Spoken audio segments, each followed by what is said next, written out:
In commemoration of the 2020 World Humanitarian Day with the theme Real Life Heroes, Ms. Chansa Kapaya, the UN Refugee Agency UNHCR country representative in Nigeria, shares her 32-year experience as an aid worker. The UNHCR representative spoke on the fulfillment that comes with the job. When I say to people I have dedicated most of my adult life to UNHCR and to the humanitarian work, everybody's like, really?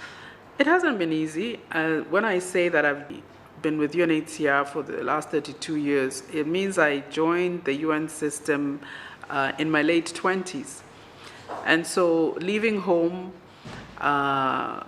for the first time, living away from my family and friends and relatives is not easy. It was difficult, and it continues to be difficult because you're a stranger each time you move location, each time you move country.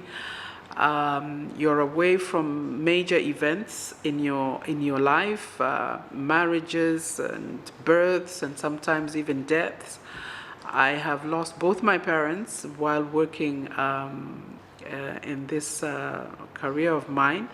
So yes, the toll is there. It has a lot of implications. You make a lot of sacrifice to be able to continue to do the work. She also shared the major impact made in the life of displaced persons. What attracts me the most especially when I go into a refugee camp or a settlement, are the children. As a mother, I love children. I love to see the children. But at the same time, I will be honest with you, it breaks my heart. One of the things I do is visit the schools and see how the children are faring. Sometimes the conditions are not so great because the available space in the classrooms is small. But the funny thing is that when you go into these classrooms, the children stand up and they start singing and they start dancing. Well, at the same time, I feel happy, but at the same time, I feel a sense of despair, a sense of sadness, because I look at them and I say, through no fault of their own, maybe through an accident of birth, they find themselves in that situation. I sometimes then compare my own son and think about how would he be in a situation like that. And you should have seen this girl's happiness and joy when she got that certificate. I think that you probably, if you follow me personally on Twitter, and you go through my Twitter feed, you will see the tributes and the appreciation that she gave me. It was such a small thing to me, but for her, it's a matter of literally life and death. It's a life-changing situation for her, because with that certificate she can now pursue further education, and hopefully it can open new doors for her.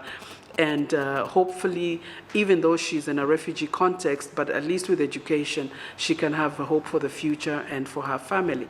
So those are some of the small things that you do. You think you're doing something small, but in fact, it becomes a life-changing situation for a refugee or a person of concern. As an aid worker, she said empathy and kind words are needful, pledging to continue the good work in the face of coronavirus and unrest.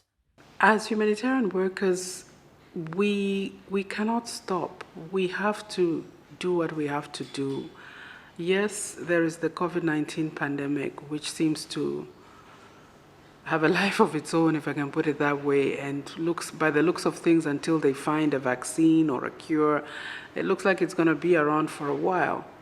But in the meantime, there are vulnerable people out there that need our help, and for us, I think this is the time to stand in solidarity with these vulnerable people, with these people that need our desperate help. So for UNHCR, we'll, as I said earlier today during the press conference, that we will stay and deliver. We will abide by the WHO and NCDC guidelines to try to ensure that, with regards to COVID, that our staff protect themselves, prevent themselves from the COVID, and when we are meeting with persons of concern or delivering aid, we try to also abide by the WHO and CDC guidelines, the distancing, the